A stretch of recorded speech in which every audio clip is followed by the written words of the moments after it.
Well, here we go. It was a beautiful sunny day this morning. It was +4. It was getting on to maybe being +10. But now Mother Nature is going to bitch slap us. She's sending some snow our way. It's snowing up in the hills, in the mountains up there towards Pete's Land. And yeah, there you go. What are we going to do? Some pretty ugly looking clouds. Like I said, you see this morning, it was beautiful. But now it is ugly. Maybe it's preparation for Trump's speech tonight. And Canada will never be the 51st state. And Trump can go F himself. So there you go.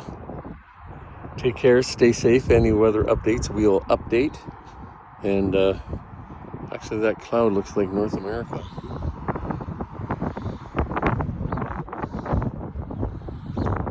Take care. Peace out.